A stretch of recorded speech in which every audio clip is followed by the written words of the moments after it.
Warahmatullahi wabarakatuh. Assalamualaikum warahmatullahi wabarakatuh.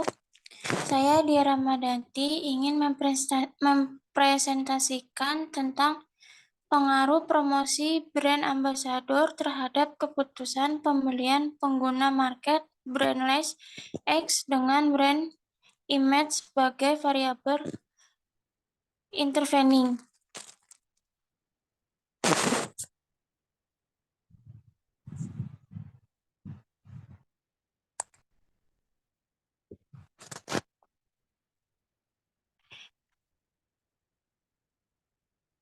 Lalu di sini ada kuesioner. Nah, di sini kuesionernya saya ambil dari Google Drive.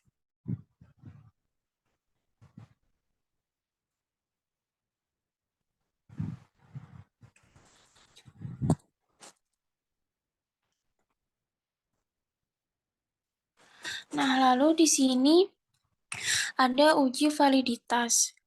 Dari hasil validitas di atas dapat terlihat dari mulai item pertanyaan 1 sampai item pertanyaan 30 dengan nilai probabilitas lebih kecil 0,05 dapat diartikan semua item pertanyaan dari variabel kualitas produk X1 dinyatakan valid.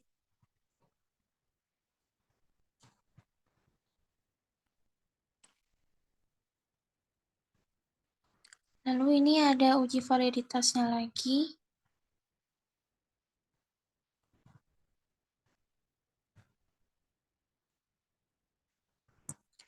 Nah, lalu di sini ada uji reliabilitas. Nah, di sini ada reliability static, yaitu batas tidak validan yang baru sebesar 0,866. Interpretasinya keseluruhan berdasarkan uji validitas di atas dengan membatasi hanya 30 pernyataan yang dapat dikeluarkan dari setiap faktornya. Hal ini menyebabkan jumlah pertanyaan valid yang kami gunakan berjumlah 32 buah dari bidang minat dengan nilai converge alfanya 0,866. Lalu di sini ada uji korelasi. Berdasarkan hasil uji korelasi menunjukkan koefisien korelasi antara minat dengan lingkungan memiliki nilai sebesar 0,813. Artinya hubungannya positif, yaitu apabila variabel kualitas produk meningkatkan, maka citra merek juga semakin meningkat. Dan sebaliknya, apabila variabel kualitas produk menurun, maka citra merek juga akan menurun.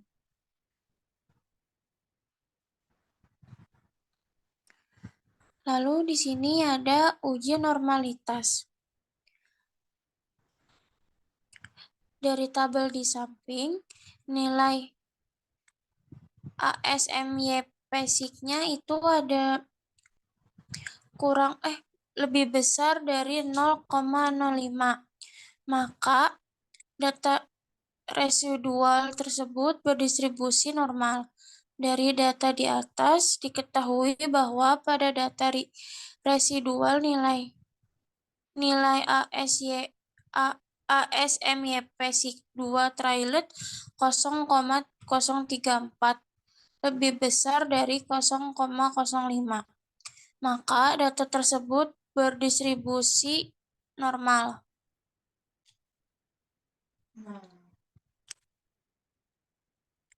Lalu di sini ada regresi linear berganda. Dari tabel di atas terlihat bahwa hasil dari pengolahan data SPSS yang dilakukan penulis bahwa nilainya Y sama dengan 1,976 ditambah 425 X1 ditambah 541 X2.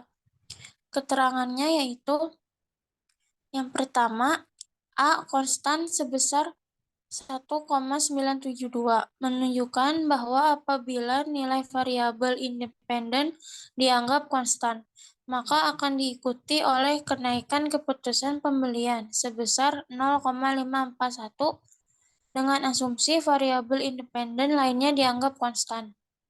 Yang B1 sebesar 0,452 dengan arah hubungan positif menunjukkan bahwa apabila kualitas produk mengalami kenaikan, maka akan diikuti oleh peningkat keputusan pembelian sebesar 0,452 dengan asumsi variabel independen lainnya dianggap konstan. Lalu yang C, ada B2 sebesar 0,541 dengan arah hubungan positif, menunjukkan bahwa apabila citra merek mengalami kenaikan, maka akan diikuti oleh kenaikan keputusan pembelian sebesar 0,541 dengan asumsi variabel independen lainnya dianggap konstan.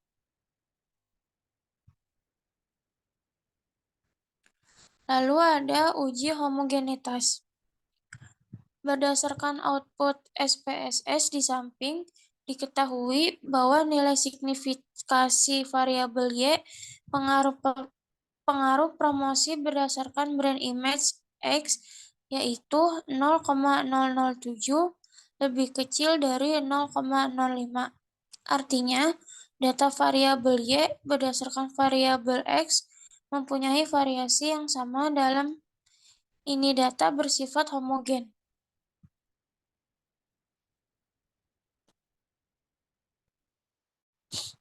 Lalu ada uji autokorelasi.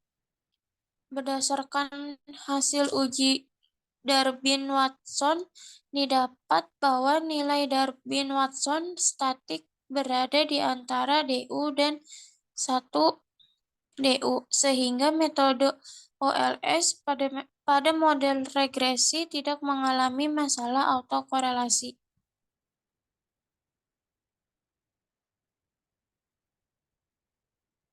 Lalu ada uji heteroskedastisitas Gleisker. Pada tabel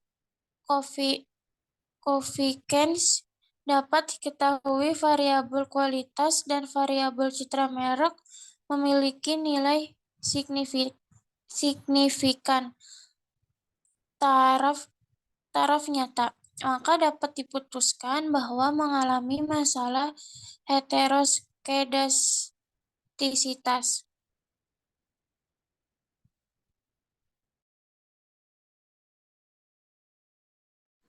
Lalu ada uji multikolineritas.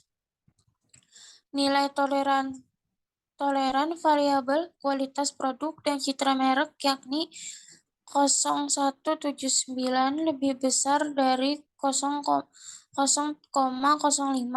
Sementara nilai FIF variabel kualitas produk dan citra produk yakni 5,572 lebih besar dari 5, sehingga dapat disimpulkan tidak mengalami multikolineritas, khususnya pada variabel kualitas produk atau citra merek.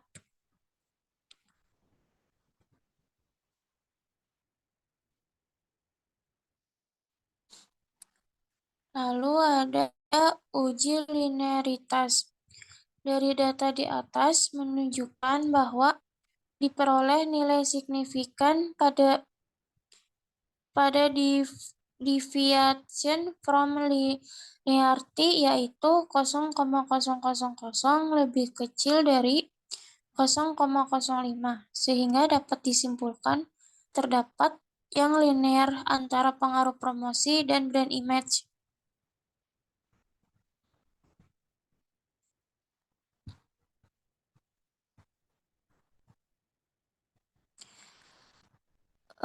Sekian dari presentasi saya, kurang lebihnya mohon maaf. Wassalamualaikum warahmatullahi wabarakatuh.